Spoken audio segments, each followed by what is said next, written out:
प्रतिरोधों का श्रेणी क्रम संयोजन आपको बताया गया था। समांतर क्रम संयोजन हम बता दे रहे हैं आपको, ठीक है। कल ही इसको बता देना था, लेकिन थोड़ा वीडियो लंबा हो रहा था तो फिर अगले वीडियो में करना पड़ा इसको। प्रतिरोधों का समांतर क्रम संयोजन कहां काम लगता है इसका? जब कई प्रतिरोध आपको दिए हुए हों और उनको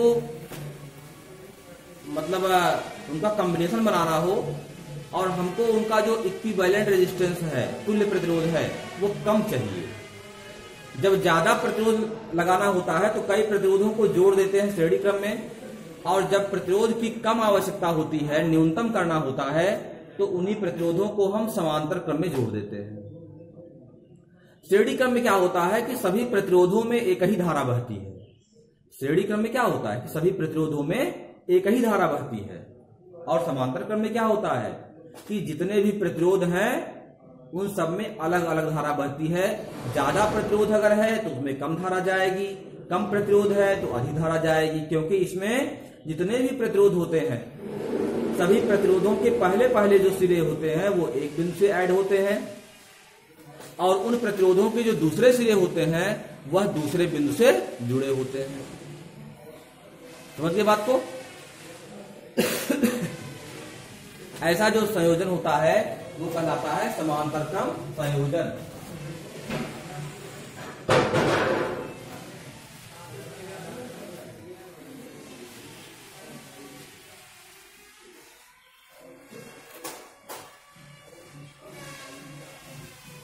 देखिए हमारे पास तीन प्रतिरोध है, एक है R1, दूसरा है R2 और तीसरा है R3। R1, R2 और R3 तीन प्रतिरोध है ये हमारे पास, और ये दो बिंदु से ऐड है। एक बिंदु है A और दूसरा बिंदु क्या है B। A और B दो बिंदुओं से जुड़े हुए हैं। समझिए बात को। A और B दो बिंदुओं से ये जुड़े हुए हैं। बात क्लियर हुई? चलिए, इन दोनों बिंदुओं के बीच का जो विभवांतर है वो क्या है? V है। विभवांतर क्या है? ये V है, जो बैटरी द्वारा आरोपित है इन दोनों सिरों पर। जब I धारा यहां से प्रवाहित होगी, इस सेल के द्वारा दी जाने वाली जो धारा है क्या है? वो I। सेल के द्वारा दी जाने वाली धारा क्या है? I है। तो जब ये धारा यहां पहुंचेगी तो अलग अलग प्रतिरोधों में ये धारा अलग अलग जाएगी। पहले प्रतिरोध में धारा जाएगी I1, दूसरे में जाएगी I2 और तीसरे में जाएगी I3। I1, I2 और I3। I1, I2 और I3 ये तीन धाराएं जो है वो जाएंगी।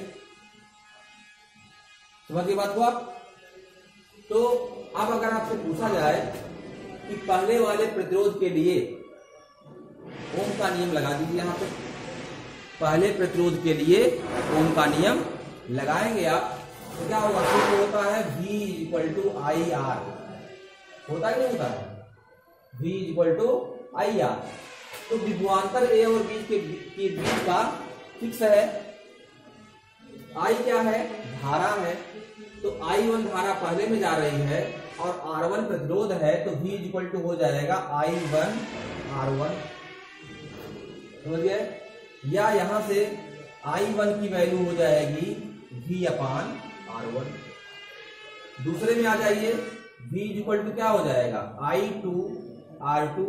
दूसरे वाले के लिए विभवांतर तो वही है, क्योंकि बैटरी द्वारा जो विभवांतर दिया गया है वो दोनों सिरों को मिला करके दिया गया है। मतलब एक ही विभवांतर आरोपित है, सभी प्रतिरोध उसी के बीच जुड़े हुए हैं। तो V = हो जाएगा I2 R2। तो यहां से I2 की वैल्यू हो जाएगी V/R2। V तीसरा हो जाएगा I3 R3। तो यहां से I3 की वैल्यू हो जाएगी V/R3। बात क्लियर हो गई यहां से।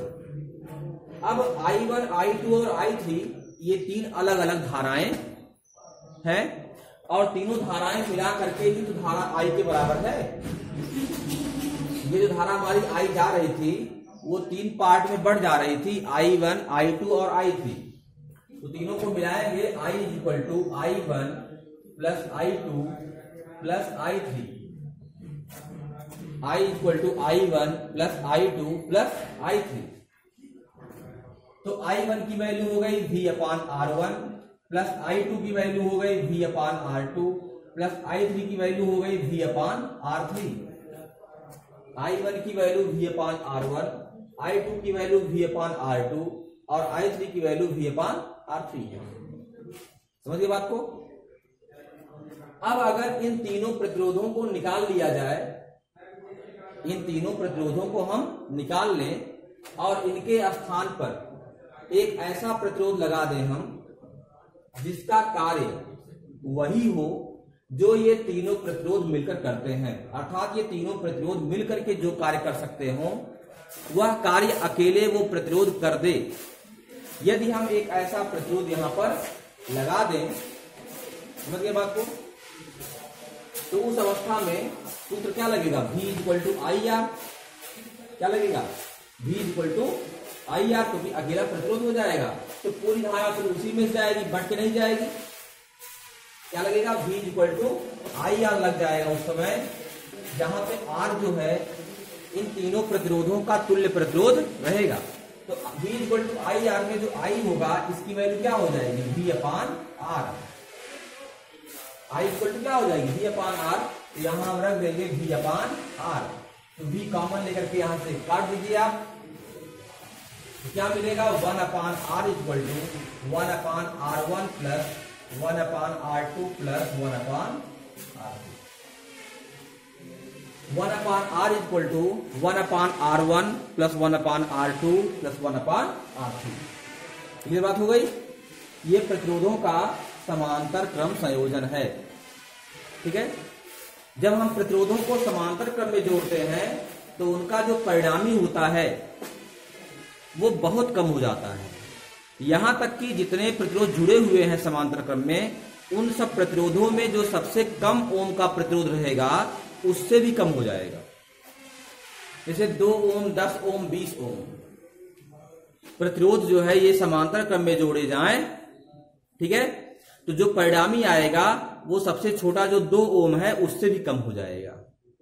तो प्रतिरोधों को कम करने के लिए समांतर क्रम में जोड़ते हैं, और श्रेणी क्रम में तो आप जानते हैं कि R equal to R1 plus R2 plus R3 होता है, तो समांतर श्रेणी क्रम में तो प्रतिरोध बढ़ता ही है। समझिए बात को। तो इस तरह से श्रेणी क्रम समांतर क्रम का संयोजन होता है। घरों में जो आपके विद्युत धारा जाती है वो समांतर क्रम में कॉम्बिनेशन रहता है, ठीक है ना, समांतर क्रम में। जैसे इसीलिए जब हम बल्ब को, कई बल्बों को जोड़ते जाते हैं तो किसी बल्ब की क्षमता या किसी बल्ब की चमक कम नहीं होती। अगर श्रेणी क्रम में जोड़ा जाता तो क्या होता, क्षमता कम हो जाती। श्रेणी क्रम में जोड़ने पर बल्ब जो होते हैं वो ज्यादा बल्ब आप बढ़ाएंगे धीमा जलेंगे तब। लेकिन यहां समांतर क्रम में क्या है कि आप बढ़ाते जाइए, यहां से यहां पर धारा को जाना है, धारा के जाने के अभी 3 मार्ग हैं, आप 2 मार्ग और कर लीजिए तो 5 मार्ग हो जाएंगे, धारा 5 मार्ग जाएगी, धारा यहां ज्यादा ली जाएगी। तो जो हमारा सोर्स है उस स्रोत से ज्यादा धारा हम लेते हैं, ठीक है। जैसे ट्रांसफार्मर के थ्रू धारा पहले आपके घर में आती है, करंट जो है तारों के माध्यम से, तो उस तार, ठीक है, में बहने वाली धारा जो होती है, अगर आप कम यूज करेंगे तार में कम धारा आएगी, सिंगल जो तार आता है आपका वहां से, और अगर ज्यादा यूज करेंगे ज्यादा धारा आएगी आपकी, ठीक है। लेकिन आप जिस यंत्र का यूज घर के भीतर कर रहे हैं उसकी चमक में कोई अंतर नहीं आएगा, क्योंकि घरों के परिपथ में जितने भी उपकरण होते हैं वो सब किस क्रम में जुड़े होते हैं, समांतर क्रम में जुड़े होते हैं। समझ गए बात को। चलिए अब परिपथ में व्यय ऊर्जा और वैद्युत शक्ति आपको बताना है। परिपथ में व्यय ऊर्जा और वैद्युत शक्ति।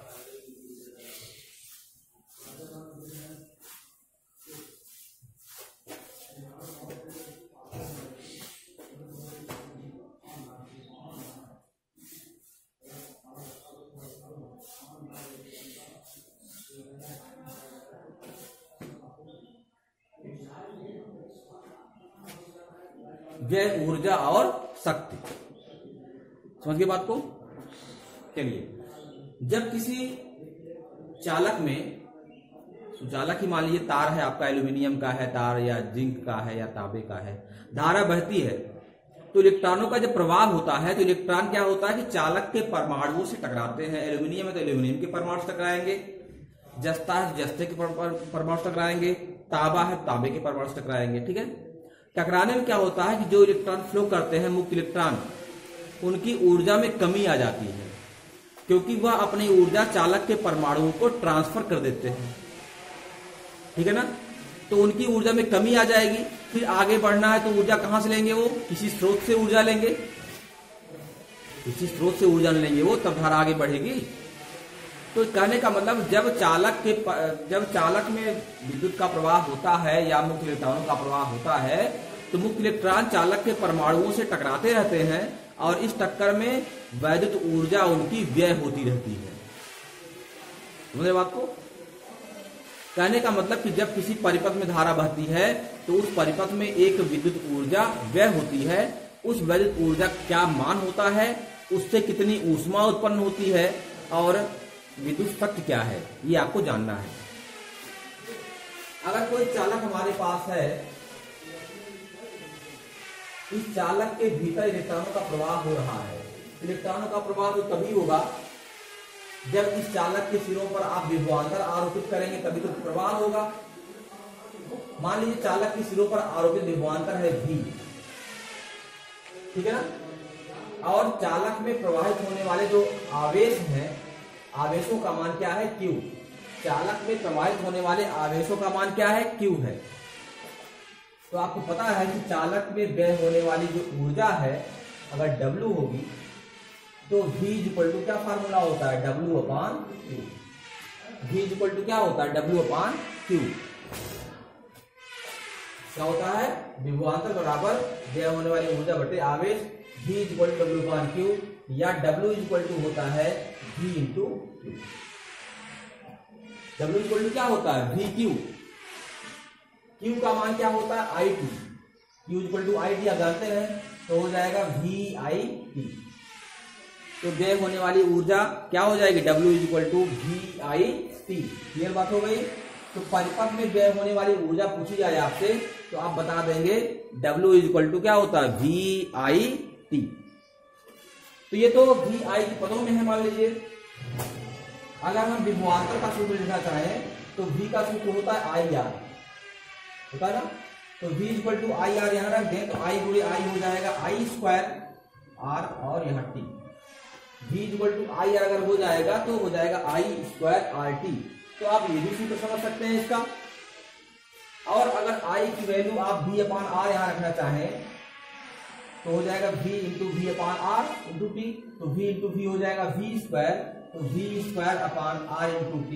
ये तीसरा सूत्र हो जाएगा। किसका सूत्र है ये परिपथ में व्यय होने वाली वैद्युत ऊर्जा का सूत्र है। किसका फार्मूला है? परिपथ में व्यय होने वाली वैद्युत ऊर्जा का फार्मूला है ये। समझिए बात को? तो किसी परिपथ में व्यय होने वाली वैद्युत ऊर्जा प्रतिरोध पर भी निर्भर करती है, धारा पर निर्भर करती है, विभवांतर पर निर्भर करती है, समय पर निर्भर करती है। तो ये विभिन्न टर्म में उनके सूत्र हैं। अच्छा, एक चीज पूछा जाए, एक ऊष्मा कितनी उत्पन्न होगी? तो उत्पन्न होने वाली ऊष्मा निकालना हो H कर लीजिए इसको। कार्य और ऊष्मा में संबंध आपको पता है ना, कार्य और ऊष्मा में संबंध होता है। कार्य और ऊष्मा एक दूसरे के ही रूप हैं, ठीक है। अगर हम कार्य में, ठीक है, किए गए कार्य में 4.2 से डिवाइड कर देंगे। आप जानते हैं कि 1 कैलोरी बराबर होता है 4.2 जूल। तो किए गए कार्य में अगर हम 4.2 यानी 4.18 होता है, 4.18 एग्जैक्ट होता है, 4.18 से मल्टीप्लाई कर देंगे किए गए कार्य में, तो हमको क्या मिल जाएगी? ऊर्जा मिल जाएगी। समझ बात को? तो अब यहां पर जैसे कार्य हमको मिला हुआ है, ठीक है ना, W बराबर JQ सूत्र होता है, W बराबर JQ, मतलब ऊष्मा जो आपको मिली हुई है, ठीक है, ऊष्मा जो मिली हुई है उसमें आप 4.2 से मल्टीप्लाई कर देंगे तो क्या मिल जाएगा आपको, कार्य मिल जाएगा। समझ रहे हो बात को। तो 4.18 या 4.2 से डिवाइड कर दीजिए इसको आप, तो H इक्वल टू हो जाएगा W अपान 4.2।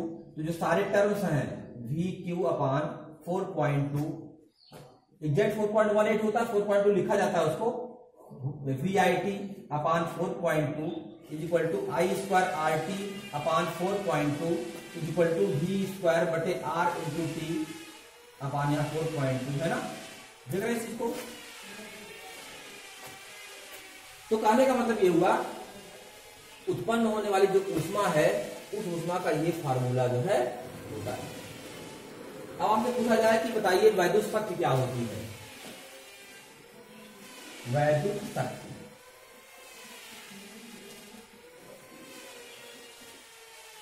वैद्युत शक्ति क्या है। देखिए, किसी परिपथ में व्यय होने वाले वैद्युत ऊर्जा की समय दर, किसी परिपथ में व्यय होने वाले वैद्युत ऊर्जा की समय दर को वैद्युत शक्ति या वैद्युत सामर्थ्य कहते हैं।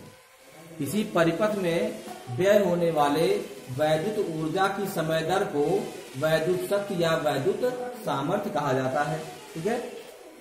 तो P इक्वल टू क्या फार्मूला होता है, P इक्वल टू होता है W upon T। P equal to क्या होता है, W अपान T।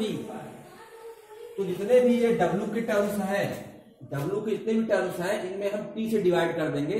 इसको छोड़ दीजिए तो सामान्य सा है, सब में T है ना, सभी को T से डिवाइड करेंगे आप, W के टर्म्स को T से करेंगे तो सब में T हट जाएगा।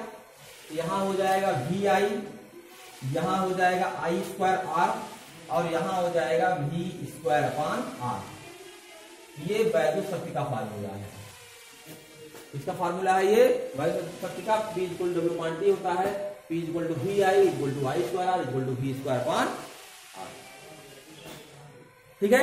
ये किसी परिपथ में व्यय होने वाले ऊर्जा की समय दर है, या तो सिंपल भाषा में हम कहें तो यही क्या है, वैद्युत शक्ति है। ठीक है। W का मात्रक होता है जूल, जूल कार्य का मात्रक है, और समय का मात्रक होता है सेकंड। तो इस सामर्थ्य का मात्रक हो जाएगा, शक्ति का मात्रक हो जाएगा जूल प्रति सेकंड। इसी को हम वाट कहते हैं। क्या बोलते हैं इसको, वाट बोलते हैं। छोटे में आप चलेंगे तो वाट बोलेंगे, थोड़ा बड़े में चलेंगे तो किलो वाट बोलेंगे, और बड़े में चलेंगे तो मेगावाट बोलेंगे, और बड़े में चलेंगे तो मेगावाट से आगे फिलहाल नहीं है, उसको आप मेगा के बाद आप हेक्टो, हेट्रा कुछ भी बोल सकते हैं, हेप्टा कुछ बोल सकते हैं, तो मेगा तक है। एक और जो है मात्रक इसका है अश्वशक्ति। क्या मात्रक इसका है, अश्वशक्ति, जिसका उपयोग जो है वह इंजीनियरिंग में किसी मशीन की दक्षता बताने में होता है। किसी मशीन की क्षमता बतानी होगी आपको तो आप कहेंगे इतने HP, इतने हार्स पावर का मोटर है। ठीक है। तो 1 किलोवाट में कितना होता है, 1000 वाट होता है। 1000 वाट 1 किलोवाट होता है। 1 मेगावाट में 10 लाख वाट होता है। 10 घाते 6 कर लीजिए इसको, 10 लाख वाट होता है। और एक अश्वशक्ति जो होता है, या एक जो अश्वशक्ति होता है या एक हॉर्स पावर होता है, उसमें क्या होता है, 746 वाट होते हैं। कितने होते हैं, 746 वाट। एक अश्वशक्ति में कितने वाट होते हैं, 746 वाट होते हैं। ठीक है। एक अश्वशक्ति में कितने वाट होते हैं, 746। समझ गए आप। एक अश्वशक्ति में कितने वाट होते हैं, 746 वाट होते हैं। बात क्लियर हो गई ना। एक अश्वशक्ति में 746 वाट होते हैं। तो ये इसके शक्ति या सामर्थ्य के मात्रक हैं। ठीक ना, किलोवाट, मेगावाट। अच्छा, एक मात्रक और है इसका, किलोवाट घंटा। बता दें आपको, चैप्टर खत्म है लगभग ये। किलोवाट घंटा,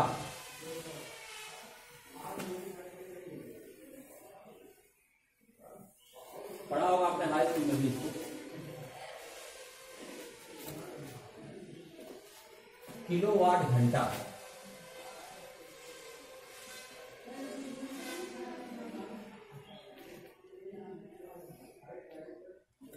किलोवाट घंटा।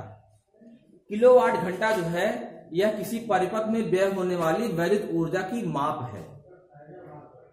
किसी परिपथ में व्यय होने वाले वैद्युत ऊर्जा की माप को हम किलोवाट घंटा में व्यक्त करते हैं। इसको सामान्य भाषा में board of trade unit BTU या सामान्य भाषा में केवल यूनिट कहते हैं। जैसे आप कहते हैं कि आप के घर में 50 यूनिट बिजली महीने भर में खर्च होती है। कितनी यूनिट खर्च होती है? 50 यूनिट खर्च होती है। तो उसका नाम क्या है? बोर्ड ऑफ ट्रेड यूनिट या सामान्य भाषा में उसको यूनिट कहते हैं। एक यूनिट का मतलब होता है 1 किलोवाट घंटा, है ना। 1 किलोवाट घंटा मतलब 1 यूनिट हुआ। 1 किलोवाट को अगर हम लिखें तो हो जाएगा 1000 वाट, और 1 घंटा समय है ही 1000 वाट हो गया, ये गुणे घंटा हो गया। ठीक है, 1000 वाट का मतलब हो गया ये जूल प्रति सेकंड को वाट कहते हैं तो हो जाएगा जूल प्रति सेकंड। घंटा का मतलब हो गया ये 3600 सेकंड। इसको आप एडजस्ट करेंगे तो 3.6 × 10⁻⁶ जूल आ जाएगा। क्या होगा ये? 1 किलोवाट घंटा या जिसको हम यूनिट बोलते हैं उसमें 3.6 × 10⁻⁶ जूल होते हैं। इसको हम क्या बोलते हैं? 1 किलोवाट घंटा। इतनी ऊर्जा अगर परिपथ में व्यय हो जाए तो उसको हम क्या कहते हैं? 1 किलोवाट घंटा ऊर्जा व्यय हो गई।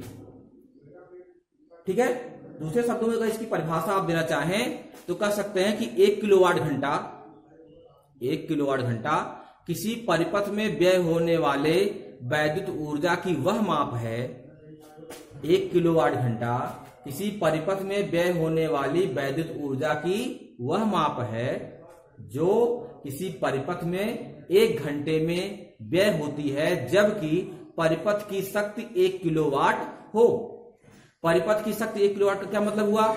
अगर आपके पास 100 वाट के 10 पंखे हो जाएं, 100 वाट के 10 पंखे हो जाएं तो 100 गुणे 10 करेंगे तो 1000 वाट आपका हो जाएगा।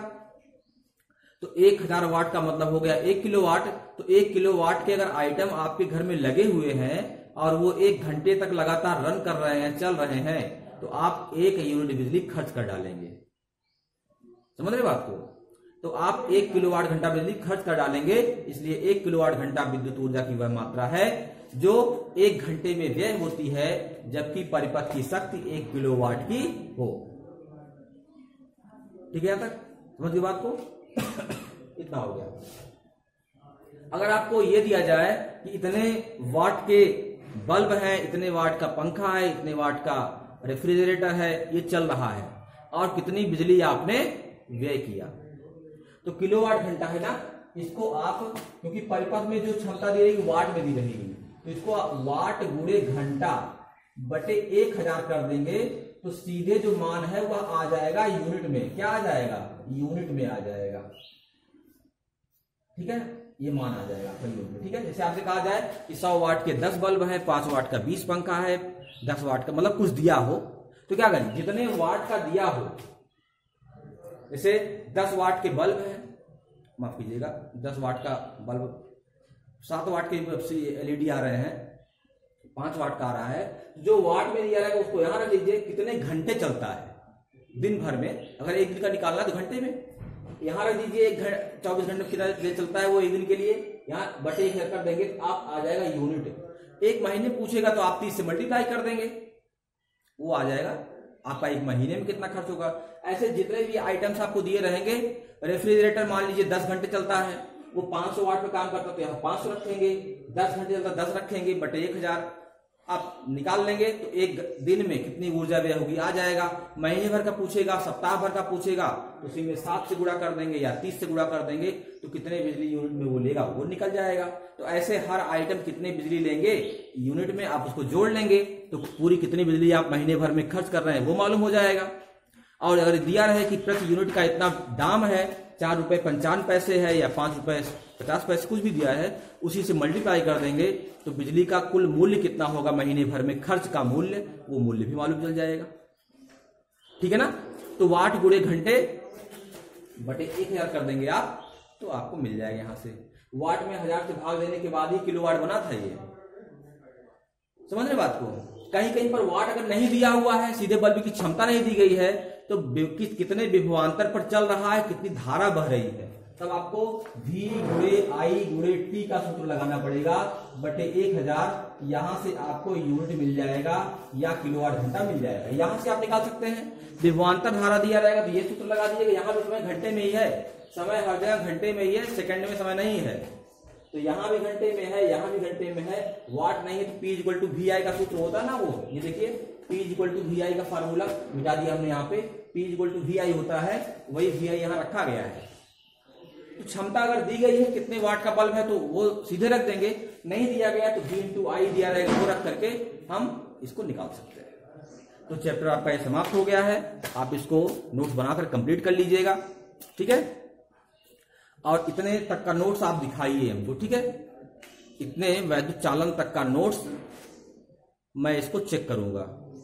ये वीडियो आपको अगर आज मिल रहा है तो आप कल ये नोट्स दिखाइए। स्कूल टाइम में आप 10 से लेकर के 2 बजे तक, 10 से 2 बजे के बीच आप इतना नोट्स पहले कंप्लीट कर लीजिए, और कंप्लीट करने के बाद तब आप जो है आगे बढ़िए, ठीक है। नोट्स कंप्लीट कर लीजिए यहां तक, और न्यूमेरिकल कंप्लीट कर लीजिए। अब आपसे मुलाकात, अभी तो वीडियो बनेगा ही का दो, अब आपसे हमारी मुलाकात फेस टू फेस होगी, समझ रहे हैं ना।